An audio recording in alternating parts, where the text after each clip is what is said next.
cursos, treinamentos na área teológica e o nosso curso de teologia. Se você gosta de teologia, quer conhecer teologia, entre em contato, vai ser um prazer ajudar você na sua formação teológica.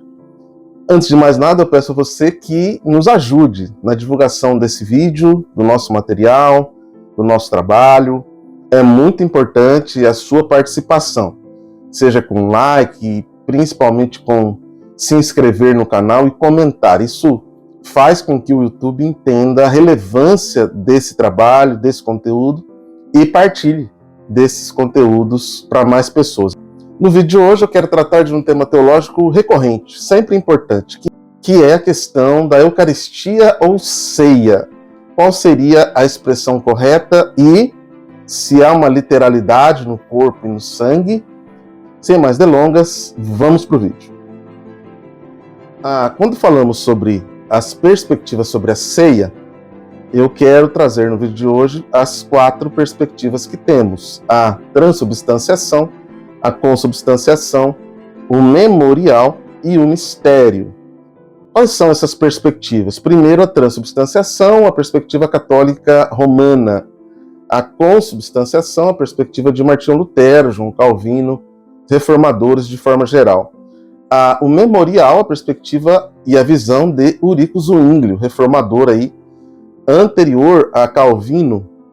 E, finalmente, a ideia do mistério, que é a ideia de John Wesley. Bem, quando falamos sobre a transubstanciação, falamos sobre a Igreja Católica, Apostólica Romana, a igreja que, historicamente, desde o Concílio de Trento, pelo menos, aí do século XV em diante, defende uma posição oficial que é a transubstanciação.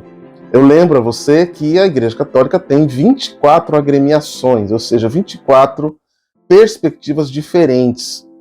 Eu sempre afirmo que a Igreja Católica é como se fosse um guarda-chuva que abraça, que protege aí 24 agremiações absolutamente diferentes, distintas da Igreja Católica. Mas essas 24 agremiações, chamadas católicas, que vivem debaixo dessa perspectiva papal, elas defendem a mesma ideia no que diz respeito à questão da Eucaristia. Então a palavra católica é Eucaristia. A palavra eucaristos significa dar graças. E é exatamente a expressão que Jesus usou quando ele levanta o pão e o cálice e dá graças. Então temos aí a palavra Eucaristia. Portanto, trata-se de uma expressão bíblica. Mas no sentido da prática católica, a Igreja Católica entende a transubstanciação ou a transformação da substância. O que significa isso? Significa que há uma mudança química e orgânica na natureza dos elementos. Aquele pão e aquele cálice, eles se tornam literalmente o corpo de Cristo numa transformação da substância ou da substário. Então, eles acreditam na literalidade daquele texto onde Jesus diz: "Este é o meu corpo, isto é o meu sangue, entregue por vós".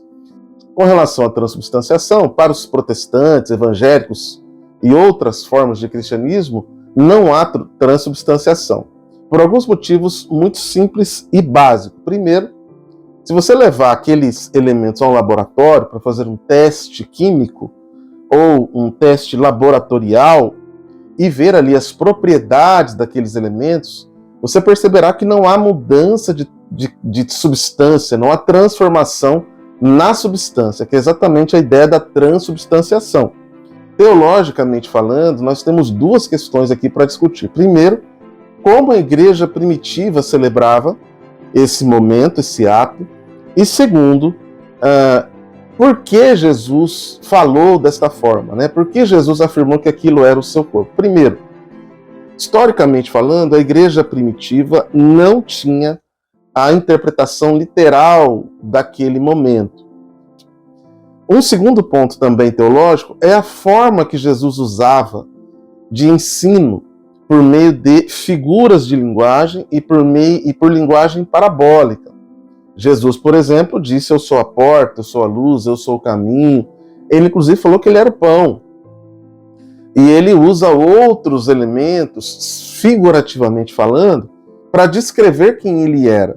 Portanto, obviamente, trata-se aqui de mais um momento de linguagem figurada a respeito de Cristo. Portanto, não defendemos a ideia da transubstanciação, a ideia aí do Concílio de Trento, a teoria chamada sacrificial, ou a ideia de que a cruz de Cristo se repete todas as vezes que a igreja se reúne para a Sagrada Eucaristia. Um segundo pensamento, uma segunda teologia, é a teologia de Lutero, que já é uma teologia própria da igreja reformada. Para Martinho Lutero não houve transformação na substância, portanto não há transubstanciação, mas há a presença mística de Cristo entre, com e sob os elementos. Aquilo que Lutero chamava de presença real. Então, para a igreja luterana, reformada, calvinista, de forma geral, há uma dádiva real, há um favor real, há um benefício real na participação da ceia. Torna-se, então, uma espécie de Eucaristia, porque na ceia existe o perdão dos pecados e existe algo interessante para Lutero, que é a confirmação da fé. Torna-se, então, extremamente necessário a participação dos fiéis na ceia, porque é o momento em que ali acontece o benefício real da confirmação da salvação. Então veja que Lutero divergiu um pouco depois de Zwinglio. Eles tiveram, inclusive, uma briga feia nessa questão da ceia, em que as duas reformas se separaram, a Alemanha da França, e cada reformador lida de forma diferente com a questão da ceia. Então, se para Lutero existe a consubstanciação, ele já nega a transubstanciação, no sentido químico, para Zwinglio a ceia é somente um memorial. A ceia é um sermão, é uma proclamação, e não há na ceia nenhuma graça especial de Cristo. Então, de forma diferente de Lutero, a ceia não traz Cristo, ou não traz nada de Cristo ao homem. A ceia nos leva a Cristo. Então veja a diferença interpretativa.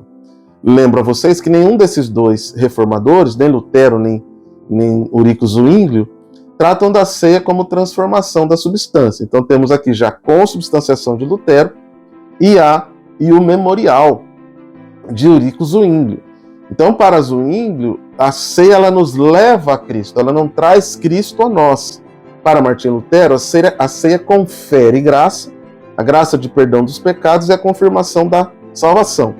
Para Ulrico Zwinglio, não. A ceia não confere absolutamente nenhuma dádiva, ela somente nos leva a Cristo pela fé.